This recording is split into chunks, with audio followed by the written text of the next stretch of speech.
1화를 딱 봤는데 시청률이 5.2%가 나왔어요. 엄청 높다고 볼 수도 없고 엄청 낮다고 볼 수도 없어요.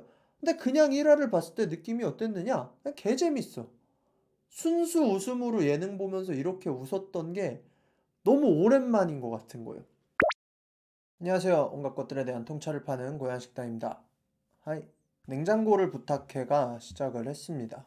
오랜 시간 동안 꽤 사랑을 받던 쿡방 열풍의 시초가 된 그런 예능이라고 할 수가 있었는데 2014년부터 2019년까지 진짜 오랜 기간 동안 거의 6년을 길게 하다가 한 5년간의 휴식기를 갖고 사실상 흑백요리사가 관짝에서 냉장고를 부탁해를 끌고 올라갔죠. 우리나라에서 지금 TV 예능의 힘이 굉장히 약해졌잖아요. TV 예능이 화제가 되는 일도 거의 없고 전날에 뭐 봤어? 라고 했을 때 지상파 예능이나 뭐 종편 예능이 화제가 되는 일이 거의 없잖아요. 종편에서의 트로트 예능이 그 나이대에서 화제되는 게 아니면 전 국민적으로 화제되는 예능은 별로 없단 말이에요. 화제되는 예능은 보통 넷플릭스에서 나오는데 최근에 흑백요리사나 서바이벌이나 아니면 뭐 피지컬 백 같은 거 아니면 예전에 솔로지옥 같은 거 처음 나왔을 때 이런 것들이 아니면 TV 예능이 화제되는 시대는 끝난 것 같아요. 지금 TV 예능이 뭐가 제일 시청률이 높나 하고 보니까 계속해서 비슷한 포맷으로 오는 프로그램 중에 그나마 장기적으로 인기를 끌고 있는 건 나 혼자 산다 정도밖에 없는 것 같아요.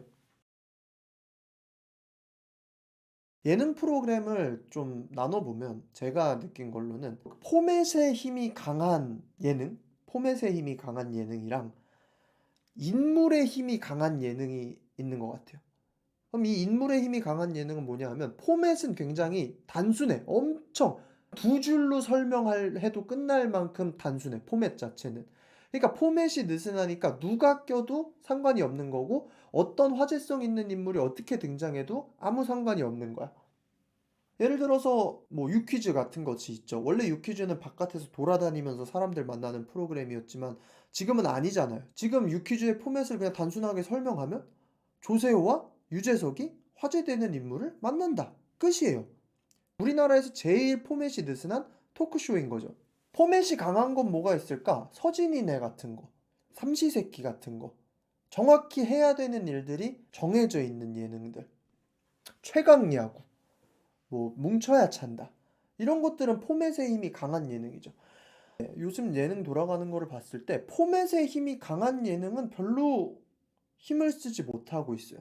포맷의 힘이 강한데 길게 가면서 팬층을 엄청나게 끌어모으는 예능은 별로 없어요. 최강야구가 그나마 강한 포맷으로 팬층을 형성을 했지만 슬슬 여러 뭐 부작용들도 드러나고 사람들도 많이 빠져나가고 있는 것 같더라고요. 그리고 최강야구 정도의 그 정도 센 포맷, 뭉쳐야 찬다도 그렇고 그런 것들은 한계가 명확하죠.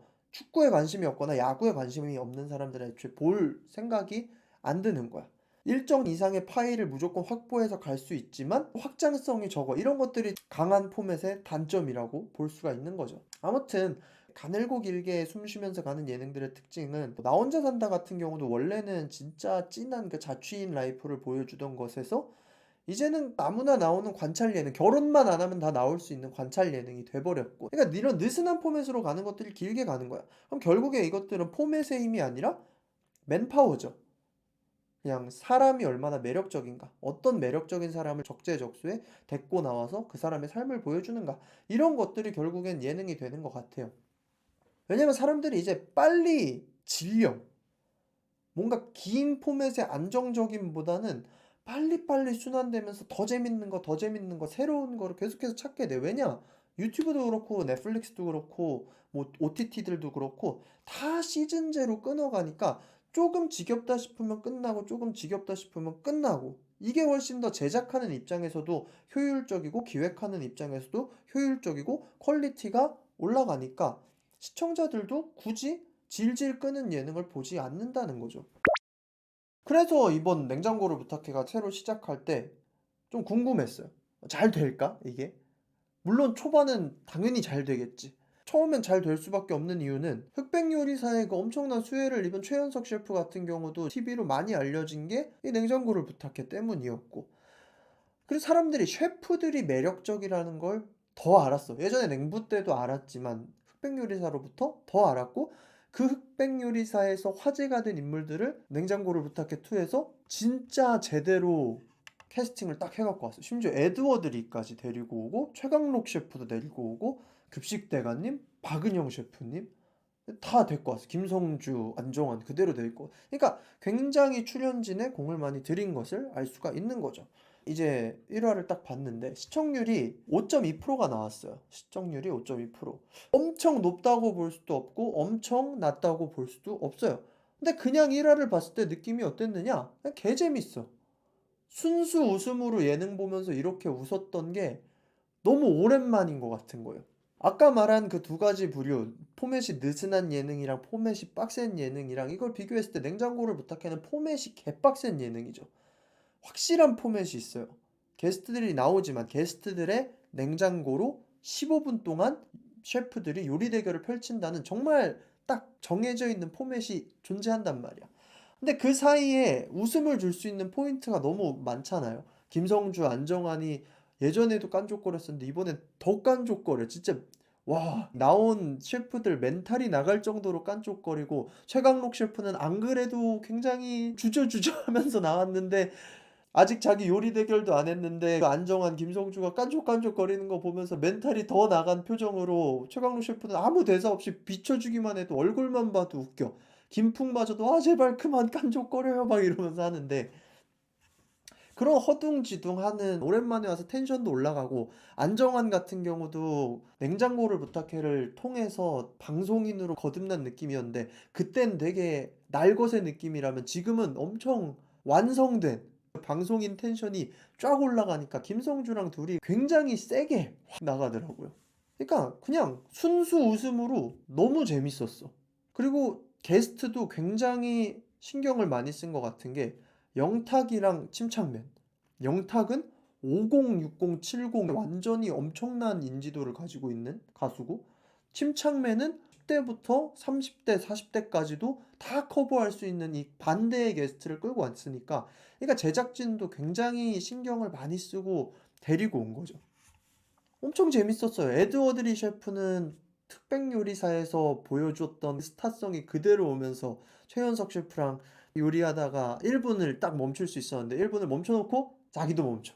그러고 마스크팩을 하는 엄청난 퍼포먼스를 보여주면서 순수 예능의 이 재미, 오랜만이다. 시청률은 5.2%인데 그거보다 좀 더 체감이 느껴지는 게 뭐냐 하면, 유튜브에서 인기 급상승 영상을 쫙 볼 수가 있는데 지상파 예능 클립이 인기 급상승 동영상이 될 일이 별로 없는데, 최강록이 흑백요리사 이후에 잠적했는데 냉부에 나온 이유, 이런 클립이 어제 올라왔는데 123만 회를 찍었어요. 인기 급상승에서도 5번째 순위에 있는 거야. 이 인기 급상승 10개까지 TV 예능 클립은 없어. 쭉 내리다 보면 나 혼자 산다 클립이 하나 있고, 근데 이건 조회수가 20만이야. 최강록 이 영상은 조회수가 123만이에요. 그래서 다른 영상들은 조회수가 얼마나 나왔나 하고 보니까 에드워드리 영상도 42만이고 나머지도 35만, 123만 막 이러니까 아 확실히 시청률 이상으로 바이럴이 세게 되고 있구나, 이게 많이 느껴지더라고요. 그리고 지금 OTT에서는 넷플릭스랑 티빙에서 보여주고 있는데, 넷플릭스에서도 지금 대한민국의 탑10 시리즈라고 했을 때 냉장고를 부탁해가 넘버 2예요. 과연 이 열기가 어디까지 갈 수 있을까가 좀 궁금해요. 문화를 보는 입장에서 15분 대결이라는 포맷은 굉장히 빡센 포맷이잖아요. 근데 이 빡센 포맷이 사람들이 언제까지 안 질리고 볼까? 한 1년 이상 갈 수 있을까? 요즘 트렌드는 빡센 포맷은 반드시 시즌제로 가는 느낌인데, 이거는 사실 시즌제로 가기도 좀 애매한 예능이란 말이야. 게스트들도 계속해서 주기적으로 그냥 바뀔 수 있고, 또 나오는 셰프들도 바꿔가면서 작은 변화를 주면서 길게 갈 수 있는 예능인데, 그럼 결국 사람들이 이제 질린다 싶으면 끝이 나는 그런 예능인데, 1년은 갈 것 같은데 그 이상을 얼마나 갈 수 있을까가 되게 궁금합니다. 제 기억에 냉장고를 부탁해 원이 자연스럽게 끝났던 게 어느 순간 사람들 냉장고가 너무 상향평준화 돼버렸어가지고, 그냥 G드래곤 이후로 갑자기 뭐 고급 식재료 자랑이 돼버리니까 냉부만의 좀 그런 거친 맛, 날것의 맛이 없어지면서 지겹기 시작했는데 경험이 있으니까 그런 걸 많이 방지를 하겠죠. 저 같은 경우는 냉부가 너무 고마운 예능인 게 제가 요리에 관심을 막 가질 때쯤에 냉부가 딱 나왔었는데 냉부를 보면서 요리를 되게 많이 배웠어요. 왜냐면 그 당시에는 지금처럼 요리 유튜브가 이 정도로 많지도 않았고 자료도 많지도 않았고 그리고 셰프들이 직접 요리 유튜브를 하는 것도 별로 없었어.